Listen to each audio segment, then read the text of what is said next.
E qual seria o próximo passo? A gente conseguiu definir o nosso tiro na lua, a gente sabe onde quer chegar, o nosso maior propósito, mas e agora? Como é que a gente faz para saber como a gente chega lá? Se a gente sabe, se a gente está chegando lá? Legal. Então, o tiro na lua, ele responde a pergunta o quê? O que acontece se? O segundo passo é se perguntar como? Como eu construo esse lugar? Né? E aí é onde entra o objetivo, ou objetivos. Que objetivos eu preciso conquistar para alcançar esse tiro na lua? Se a gente seguir um exemplo desse universo de botar o homem na lua, o tiro na lua é homem na lua. Objetivos: construir um foguete. Objetivos: treinar bem os astronautas. Objetivo: ter uma equipe de terra muito, muito bem preparada também para dar suporte para essa galera que está indo para fora do planeta Terra. Então, esses objetivos conquistados, eles vão sustentar essa parada que é botar o homem na lua, certo? Então a gente não está falando de dois objetivos, um objetivo maior e um objetivo menor. A gente está falando de um tiro na lua, que é uma mensagem grande, uma conquista grande, e objetivos que constroem esse lugar de sucesso. Então o tiro na lua, ele é o sucesso final. Os objetivos são pedras, pedras que você encaixa com blocos de encaixar para chegar nesse lugar, sacou? Então a gente faz um raciocínio contrário, a gente vai do final e vai entendendo o que a gente precisa fazer antes disso para chegar nesse final. É isso, Aninha. Tipo, o OKR, ele se constrói de cima para baixo. Você primeiro vai naquele tua conquista grande, no teu moonshot. Depois você pensa nos objetivos que vão construir esse lugar, né? E a partir do momento que você tem claro quais são esses objetivos, você tem que pensar em acompanhar para ter certeza de como esses objetivos estão sendo alcançados de verdade, é o que a gente chama de resultado-chave. Então a gente tem um grupo de resultado-chave que indica que o foguete que a gente construiu é bom. Então, se o foguete é resistente, se o foguete é rápido o suficiente, se o foguete dá algum conforto, então esses são resultados chaves que constroem esse objetivo, que é construir um foguete. Legal.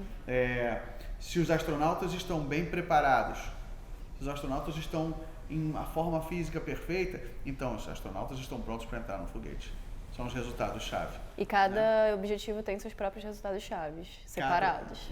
Cada objetivo tem os seus resultados-chave separados. Legal. Então a gente entendeu o nosso tiro na Lua, entendeu os objetivos para chegar nesse tiro da Lua, e cada objetivo tem seu resultado-chave. Mas para esses resultados-chave, como é que a gente entende o que a gente deve fazer efetivamente para chegar neles, para a gente conseguir chegar ao fim no tiro da Lua? E quais são as principais características que esse passo tem que ter para realmente ser efetivo? Legal. Então, se a gente olhar bem para a estrutura do OKR, o moonshot, ele é o quê? O objetivo é como? O resultado-chave é o quê? E o plano de ação é como?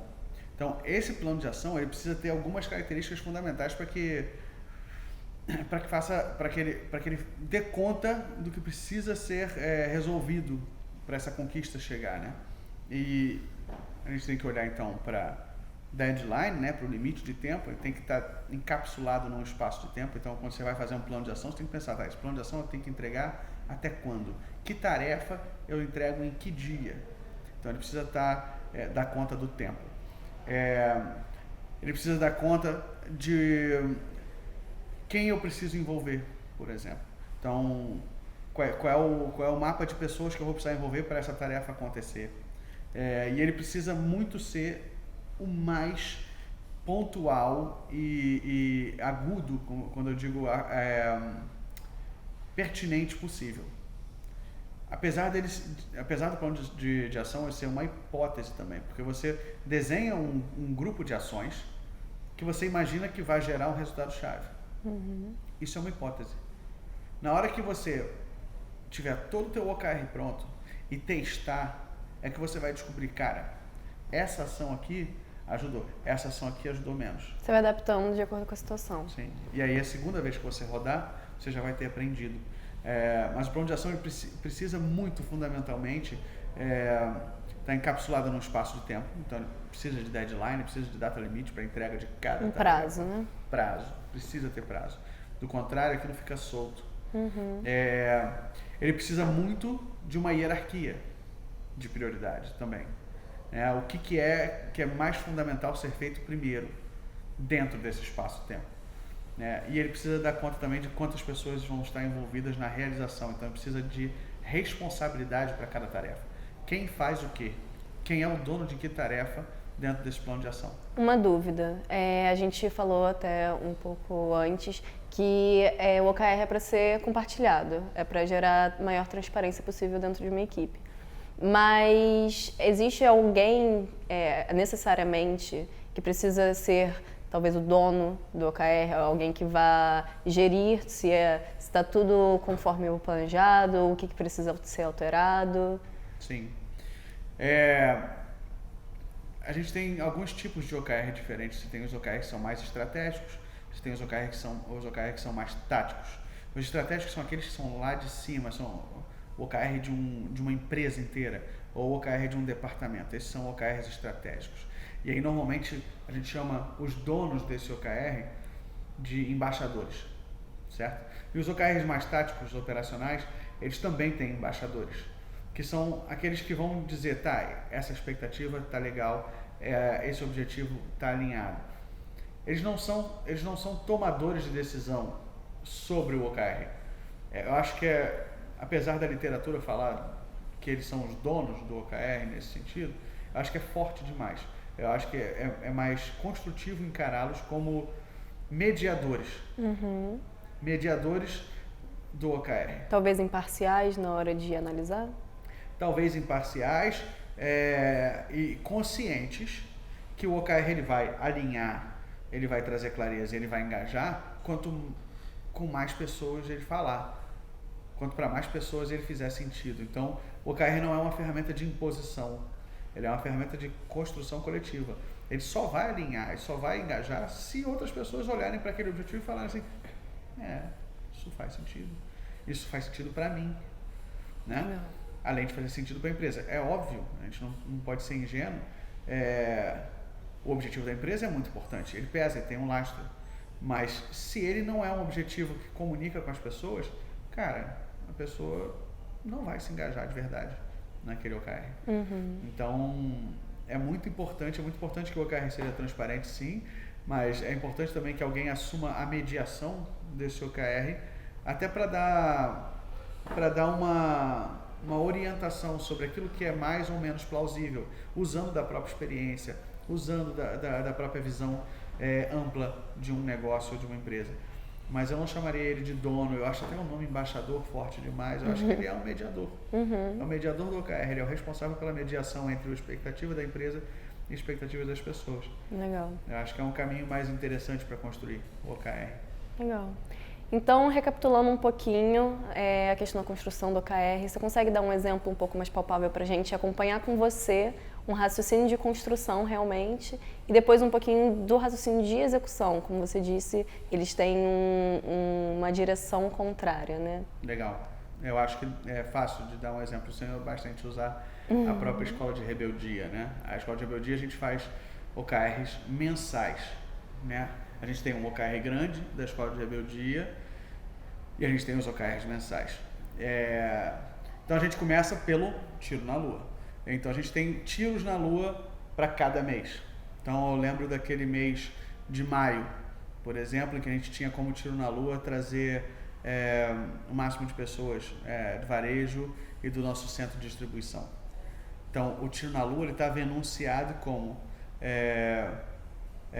recorde de participantes de varejo e centro de distribuição.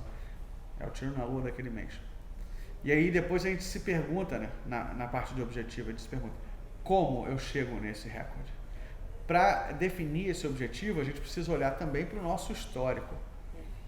Mas a gente sabe, por experiência dentro da escola de rebeldia, que para chegar nesse recorde a gente precisa comunicar diretamente com as lojas, comunicar diretamente com os supervisores, a gente precisa comunicar com os gestores de centro de distribuição, a gente precisa fazer ações online e offline para alcançar essas pessoas. Então a gente sabia que a chave era a comunicação naquele mês. Era a comunicação. Para atingir aquele tiro na lua, comunicar online e offline diretamente com os atores, com os envolvidos diretamente por esse tiro na lua.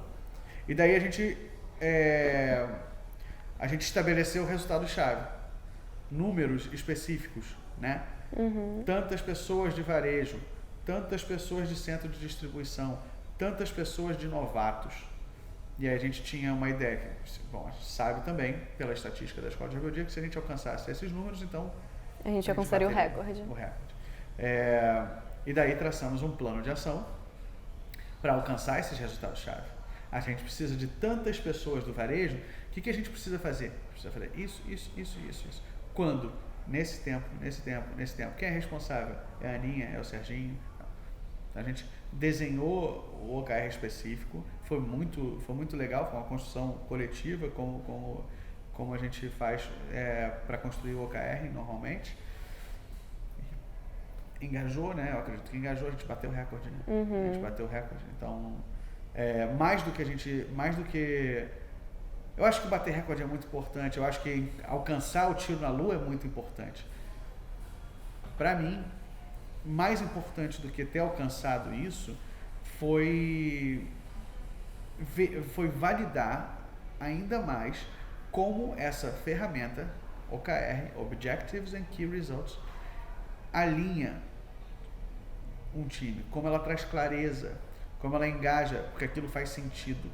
Se não fizesse sentido, dificilmente a gente teria alcançado. Dificilmente. Mas aquilo faz sentido, né? E como é importante a gente também olhar para o fato de que a gestão da expectativa, ela é um elemento fundamental numa equipe. Porque se você não comunica claramente aquilo que você espera num mês ou num projeto, tudo vira uma grande assunção, sabe?